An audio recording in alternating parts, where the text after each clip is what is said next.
ہادیوں رہنما ہمارے علماء ہو کبھی درپیش جو کوئی مسئلہ پوچھ لیں حاضر ہوں ہم ان کی بارگاہ۔ الحمد للہ رب العالمین والصلاة والسلام علی خاتم النبیین اما بعد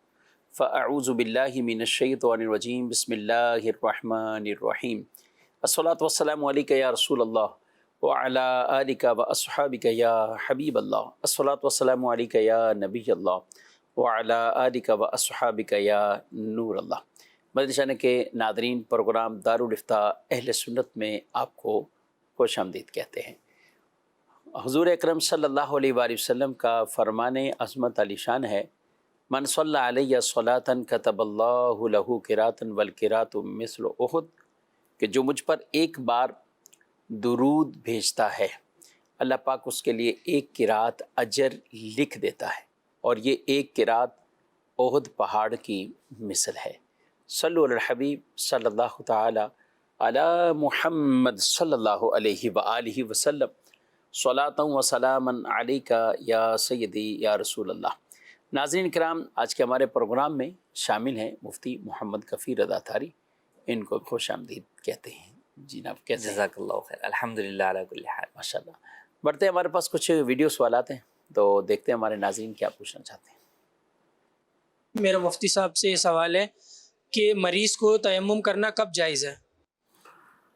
جی، مریض کو تیمم کرنا کبھی کبھی تو ایسا ہوتا ہے کہ پانی ضرر دیتا ہے اور اس لیے لوگ پوچھتے ہیں، یا ہاتھ پاؤں پہ بعض وقت پٹیاں بندھی ہوتی ہیں اس لیے لوگ پوچھتے ہیں، اور ایک صورت یہ بھی ہو سکتی ہے کہ پانی ضرر نہیں ہے لیکن وہ خود اٹھ کر جائے وضو کرے تو یہ اس کے لیے ممکن نہیں ہے، تو کیا کرنا چاہیے؟ بسم اللہ الرحمن الرحیم۔ عام طور پر تو لوگوں کے ذہنوں میں یہ ہوتا ہے کہ جناب تیمم جو ہے وہ پانی نہ ہونے کی صورت میں ہوتا ہے، لیکن بنیادی طور پر پانی پر آپ کو قدرت نہ ہو، پانی کو استعمال کرنے پر قدرت نہ ہو یا حاصل کرنے پر جو ہے وہ قدرت نہ ہو، آپ قادر نہ ہو، تو تیمم کی اجازت ہوتی ہے۔ اب پانی دستیاب ہی نہیں ہے تو بھی یہی ہے کہ پانی پر آپ کو قدرت نہیں ہے، اور دستیاب تو ہے لیکن آپ اسے استعمال نہیں کر سکتے۔ یہ اسی طرح کہ آپ کو جو ہے وہ جسم میں کوئی تکلیف ہے کہ پانی کا استعمال جو ہے وہ آپ کو نقصان پہنچائے گا، اور وہ نقصان اتنا شدید ہوگا کہ جس کی وجہ سے آپ کا مرض جو ہے وہ مزید بڑھ جائے گا، یا جو ہے وہ ایسی آپ کنڈیشن میں ہیں کہ مرض جو ہے وہ آپ کو لاحق ہو جائے گا، تو ایسی صورت کے اندر جو ہے وہ اجازت ہوتی ہے کہ آپ جو ہے وہ پانی استعمال نہ کریں۔ یہ تندرست آدمی کے لیے بھی ہے۔ مثال کے طور پر کسی جگہ بہت ہی شدید ٹھنڈا پانی ہے اور سخت سردیاں ہیں، تو وہاں پر اب اگر کسی پر غسل فرض ہو گیا اور اب اسے پتہ ہے کہ میں نہاؤں گا تو ایسی صورت کے اندر جو ہے وہ میں بیمار ہو جاؤں گا، اور گرم پانی کا کوئی صورت نہیں ہے، یا ٹھنڈا پانی کے بعد جو ہے وہ کوئی گرمی کی چیز اختیار کرنے کی صورت نہیں ہے کہ کمبل میں بیٹھ جائے یا جو ہے وہ آگ وغیرہ سے جو ہے وہ گرمائش لے لے، تو بھی اس کو اس صورت کے اندر رخصت ہوتی ہے کہ وہ تیمم کر سکے۔ ہاں، جہاں پر آپشنل دوسری چیزیں آلٹرنیٹیو موجود ہیں کہ انہیں گرم کر کے پانی استعمال کر سکتا ہے، یا ٹھنڈا پانی استعمال کرنے کے بعد ہیٹ لے لے گا تو اس سے جو ہے وہ مرض سے بچت ہو جائے گی، تو ایسی صورت میں بہرحال پھر تیمم کی اجازت نہیں ہوگی۔ شہروں کے اندر عام طور پر جو تیمم کی صورتیں پائی جاتی ہیں وہ تو مریض والی ہی ہوتی ہیں، ورنہ تو پانی تقریباً دستیاب ہی ہوتا ہے۔ تو مریض شخص کے لیے یہ ہے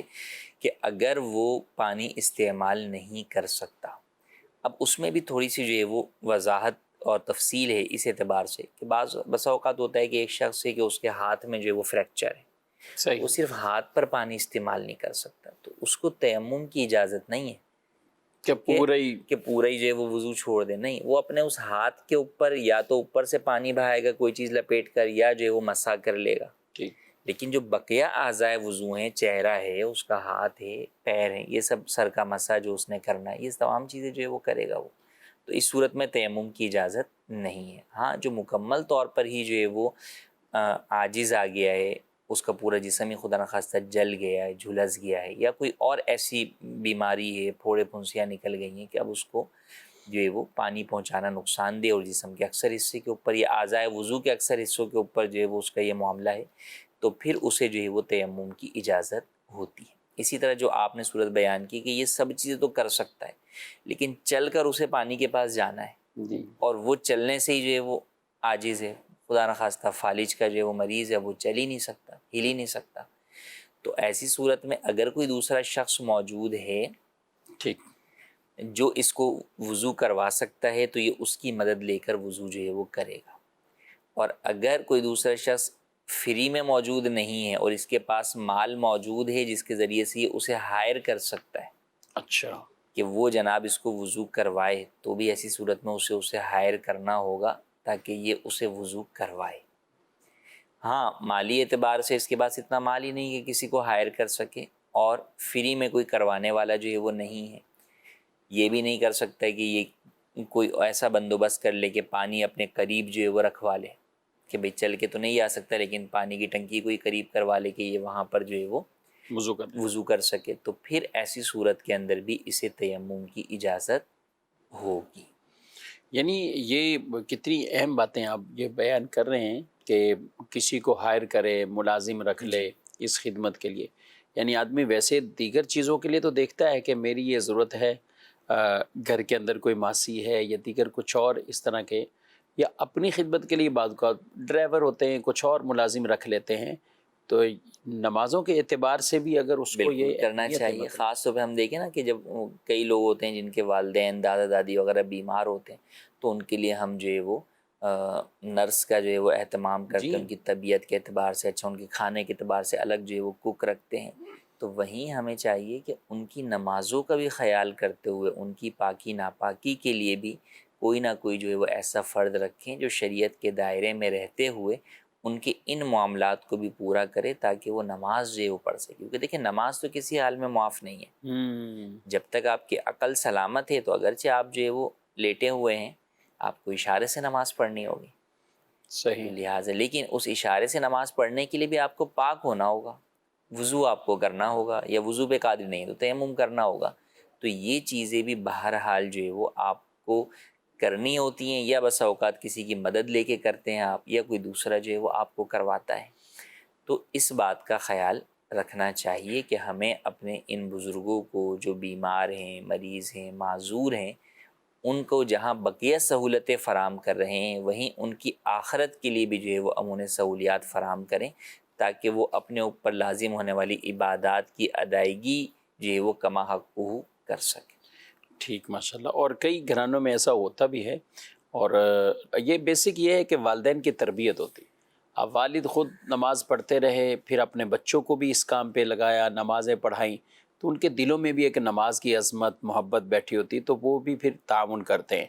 لیکن اگر گھرانہ ہی بے نمازی ہو یا گھر میں کوئی نماز پڑھے کوئی نہ پڑھے تو پھر لوگ اس طرح توجہ نہیں کرتے، وہ کہتے ہیں یہ خود مریض آدمی ہے، اس کو کیا یہ بیڈ پہ لیٹا ہوا ہے تو اب اس کے لیے کون اس کو نماز پڑھائے، اس کا بیڈ ادھر کرے، قبلہ رخ اس کو کرے، یہ سارے وہ گویا کہ تکلفات ان کو سمجھتے ہیں، اور اس وجہ سے وہ عبادات میں بعض اوقات کوتاہی واقع ہو رہی ہوتی ہے۔ اچھا، جیسے آپ نے کہا وضو کوئی اور کروائے تو تیمم بھی کوئی اور کروا سکتا ہے؟ کبھی کبھی ایسی تو صورتحال بھی آ جاتی ہے کہ وہ اس کیفیت میں ہی نہیں ہوتا یا اس طرح، تو تیمم کے حوالے سے تیمم بھی جو ہے وہ دوسرے شخص جو ہے وہ کروا سکتا ہے، نیت تو وہی شخص جو ہے وہ کرے گا، اب اس کے بعد مثال کے طور پہ اس نے جو ہے وہ اپنے ہاتھوں کے اوپر جو دوسرا شخص ہے اس نے جو ہے وہ کسی زمین کی جنس والی چیز پر ہاتھ لگائے اور پھر اس کے بعد اس نے جو ہے وہ اس کے مکمل اعضاء پر جیسے کونیوں کے اوپر پورا ہاتھ جو ہے وہ اچھے طریقے سے پھیر دیا، تو یوں جو ہے وہ تیمم بھی کروا سکتے ہیں۔ صحیح۔ اس کے لیے بعض اوقات سفر میں بھی ضرورت پڑ سکتی ہے تیمم کے حوالے سے، تو ایک واقعہ یاد آیا، قبلہ شیخ طریقت امیر اہل سنت دامت برکاتہم العالیہ، آپ یعنی پہلے اور اوائل میں بھی کہیں کہ کئیوں کو بالخصوص جو حاجی صاحبان جا رہے ہوتے نا تو انہیں کوئی پیالہ یا کوئی مٹی کی پلیٹ یہ آپ دیتے کہ یہ آپ کو ضرورت پڑ سکتی ہے۔ اب اس کی کیا ضرورت ہے کہ کبھی ایسی صورت ہے کہ پانی پر قدرت نہیں ہے، پانی نہیں میسر، تو اس پیالے سے یا مٹی کی پلیٹ سے ہاتھ مس کر کے آپ تیمم کر سکتے ہیں۔ یہ اس کے لیے کوئی خاص قسم کا پیالہ پلیٹ یا کیا کہیں؟ کورا پیالہ جو ہے وہ آپ کہیں، ایک ہوتا ہے جس کے اوپر جو ہے وہ کوٹنگ ہوئی ہوئی ہوتی ہے، چمک دمک پوری. دمک والا ہوتا ہے، تو اس سے نہیں ہوگا. جو کورا جو ہے مٹی کا پیالہ ہوتا ہے جس کے اوپر کوٹنگ نہ ہوئی ہوئی ہو، تو اس سے بالکل جو ہے وہ آپ تیمم کر سکتے. تو وہ تو صاف ستھرا ہوتا ہے، پیالہ بھی صاف ستھرا ہے، پلیٹ بھی صاف ستھری، اس میں بظاہر کوئی مٹی کی چیز نہیں ہے. تو مٹی آپ کے ہاتھ پہ لگنا ضروری نہیں ہے. اچھا. جب جیسے ماربل ہے، مثال ماربل کا کوئی بھی پیس ہے، تو اگر وہ صاف ستھرا ہے تو اس پہ آپ ہاتھ پھیریں گے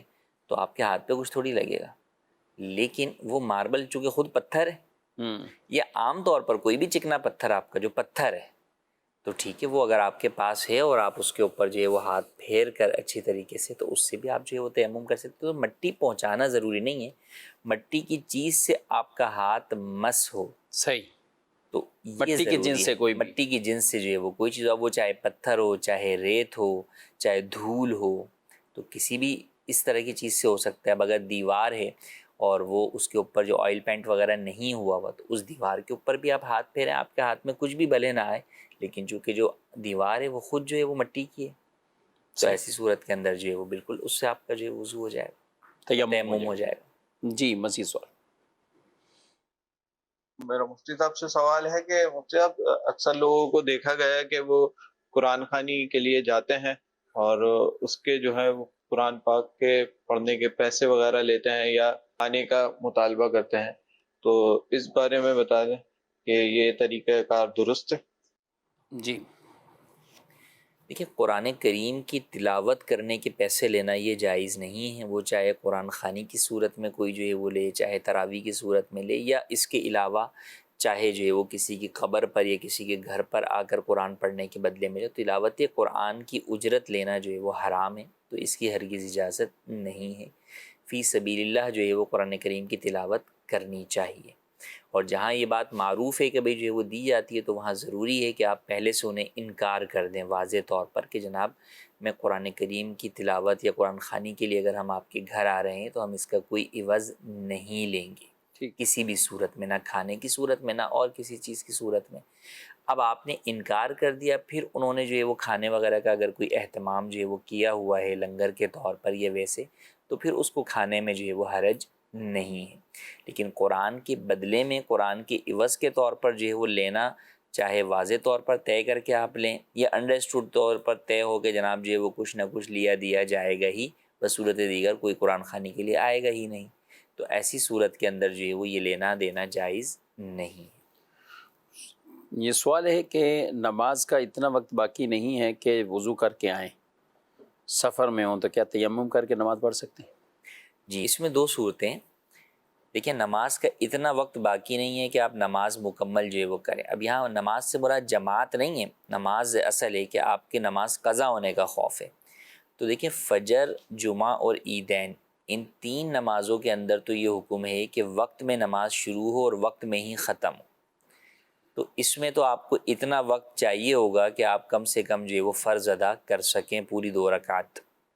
تو اگر اتنا وقت نہیں ہے تو آپ تیمم کر کے بالکل نماز ادا کریں گے، لیکن بعد میں آپ کو جو ہے وہ وضو کر کے یا غسل کر کے دوبارہ اس نماز کو دہرانا ہوگا. صحیح. اچھا، جو بقیہ نمازیں ظہر، عصر، مغرب، عشاء وغیرہ، ان کے اندر تو فقط آپ نے اگر تکبیر تحریمہ ہی کہہ لیا وقت میں تو آپ کی نماز ادا کہلائے گی، قضا نہیں کہلائے گی. تو لہٰذا ان نمازوں کے اندر اگر آپ کے پاس اتنا وقت ہے کہ آپ وضو کر کے آ کے فقط اللہ اکبر کہہ کر نماز شروع کر سکتے ہیں، تو پھر آپ کو تیمم کی اجازت نہیں ہوگی، بلکہ یہ حکم ہوگا کہ وضو کیجیے اور آ کر آپ اللہ اکبر کہہ کے نماز شروع کر دیں. اللہ اکبر کہنے کے بعد اگرچہ نماز کا وقت نکل گیا، ختم ہو گیا، تو بھی آپ اپنی نماز مکمل کریں گے، تو آپ کی نماز ادا شمار ہوگی، قضا شمار نہیں ہوگی. صحیح. جی مزید سوال. میرا نام محمد عظیم اتاری ہے. میرا سوال یہ ہے کہ ہدیہ لینے یا دینے میں کیا کوئی پابندی ہے؟ یہ اس کا جواب عنایت فرما دیجیے. ہدیہ لینے اور دینے میں، ہدیہ تو ویسے ہم تحفے کو ہی کہتے ہیں، تو تحفہ دیا یا ویسے کہیں کوئی نذرانہ ہے، کیا کہتے ہیں آپ؟ دیکھیے، تحفہ یا ہدیہ جو دینا لینا ہے بنیادی طور پر تو جائز ہے. حدیث پاک میں بھی فرمایا کہ تہادو تحابو، کہ آپس میں جو ہے وہ ہدیہ لو اور دو تاکہ محبت جو ہے وہ بڑھے گی. لیکن کئی دفعہ اس کو کہا ہدیہ جا رہا ہوتا ہے لیکن اس کے پیچھے کچھ اور چیز ہوتی ہے. صحیح. تو جیسے اس کی ایک مثال جو اس سے پہلے والے سوال میں ہم نے ذکر کی کہ لوگ جو ہے وہ قرآن کریم یا قرآن خوانی کے لیے بلاتے ہیں اور اس کے بدلے میں ہدیہ دیتے ہیں، تو وہاں پہ وہ ہدیہ تحفہ نہیں ہے بلکہ وہ قرآن کریم کی پڑھنے کی اجرت ہے، تو وہ اسے ہدیے کا نام دیں یا کچھ بھی دیں وہ بہرحال حرام ہے۔ اسی طریقے سے کئی دفعہ آپ جو ہے وہ کسی شخص سے اپنا کام نکلوانے کے لیے جو کام کرنا اس کی ذمہ داریوں میں پہلے سے ہی عائد ہے، آپ اسے جو ہے وہ کوئی تحفہ دیتے ہیں، گورنمنٹ ملازمین کو یا گورنمنٹ افسران کو آپ جو ہے وہ رشوت دے رہے ہوتے ہیں، تو اب اسے آپ بھلے ہدیہ کہہ کر یا تحفہ کہہ کر دیں تو وہ بھی جو ہے وہ رشوت ہے، بچوں کی مٹھائی کچھ اور اس طرح کچھ بھی کہہ کر دیں تو وہ رشوت ہے، وہ حرام ہے، آپ چاہے اسے ہدیہ کہہ کے دے رہے ہیں۔ اور اسی طرح خاص طور پر لینے کے اعتبار سے بڑی احتیاط کی جو ہے وہ حاجت ہوتی ہے کہ لینے والا جب صاحب منصب ہے تو اب ایسی صورت میں اس کے لیے ایسے تحائف وصول کرنا جو کہ خاص اس کو اس منصب کی وجہ سے دیے جا رہے ہیں، آج سے پہلے کوئی اسے پوچھتا نہیں تھا، جس دن سے وہ جناب جو ہے وہ سیٹ پر آیا ہے، وہ کسی سرکاری منصب پر پہنچا ہے،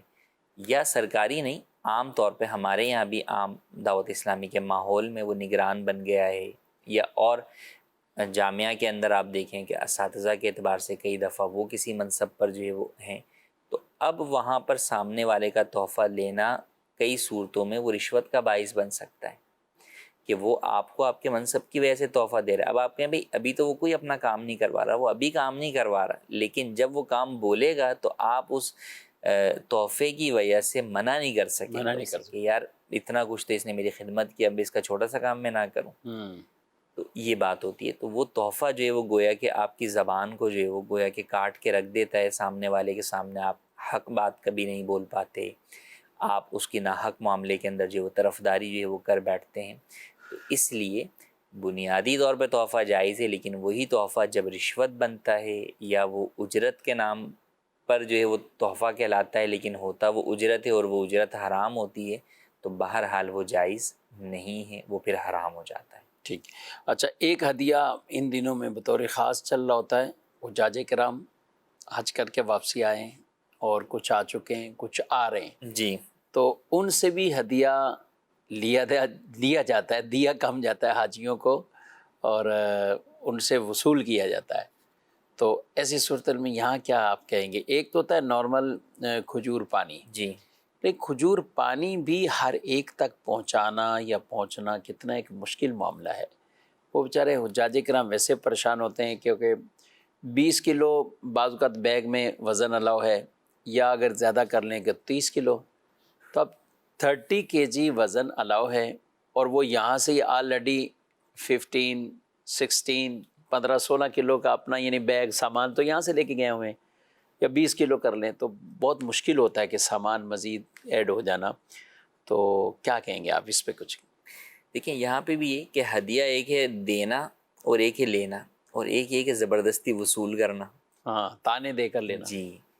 تو یہ عام طور پر یہ صورت جب پائی جائے گی تو انڈرسٹوڈ سی بات ہے کہ وہ جائز نہیں ہوگا آپ کے حق میں، دینے والے کے حق میں یہاں پر کئی دفعہ جو ہے وہ اس کو گناہ نہیں ہے کیونکہ وہ مجبور ہو رہا ہوتا ہے، ٹھیک، وہ تانوں سے بچنے کے لیے، اپنی عزت بچانے کے لیے آپ کو دے رہا ہوتا ہے، لیکن آپ کے حق میں لینا بہرحال وہ حرام ہوگا جبکہ وہ آپ کے تانوں سے بچنے کی وجہ سے دے رہا ہے آپ کو۔ ایک یہ وہی جیسا آپ نے کہا کہ عام آدمی ہے اور وہ کھجور پانی جو ہے وہ دے رہا ہے تو وہ ٹھیک ہے، وہ ہدیہ وصول کرنا بھی جو ہے وہ جائز ہے۔ اچھا، کئی دفعہ وہاں پر مانگنا بھی یوں اس طور پر ہوتا ہے کہ اتنی آپس میں جو ہے وہ بے تکلفی ہوتی ہے کہ دوست ہوتا ہے کہ بس اوقات اسے دینا کوئی بھول جاتا ہے تو وہ مانگ لیتا ہے کہ یار مجھے جو ہے وہ دے دینا، تو اس میں بھی کوئی حرج نہیں ہے، لیکن اس کے علاوہ کہ ہاں بھائی میرے لیے جو ہے وہ کیا لے کر آئے، یار میرے لیے آپ بس یہ 10 ریال والی گھڑی لے کر آ گئے بس، ٹھیک ہے، یہ تو اب یوں باتیں کر کے اس سے مہنگا تحفہ جو ہے وہ وصول کرنا، تو یہ کئی صورتوں کے اندر جو ہے وہ ناجائز اور حرام اور آپ کے لیے جو ہے وہ آگ بن سکتا ہے، تو لہٰذا اس سے بچنا چاہیے، چاہے کوئی حج پر سے آئے یا کہیں سے بھی آئے، ہمیں کسی کے اوپر بھی ہے، اور یہ صرف اس موقع پر نہیں بلکہ شادی بیاہ کے موقع پر بھی کئی دفعہ ایسا ہی ہوتا ہے کہ کئی رشتے ایسے ہوتے ہیں کہ جن کو نہ دیں لوگ تو وہ جو ہے وہ ایک مصیبت جو ہے وہ بن جاتا ہے،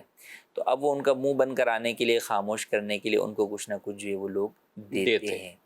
تو یاد رکھیں کہ اس طرح دینے والا تو کئی صورتوں کے اندر ہو سکتا ہے بچ جائے، لیکن لینے والے کے حق میں بہرحال وہ چیز جو ہے وہ حرام ہو سکتی ہے، تو اس کی اسلام میں ہرگز اجازت نہیں۔ پھر کچھ ایسے رشتے ہوتے ہیں، کچھ کلوز رشتے ہوتے ہیں،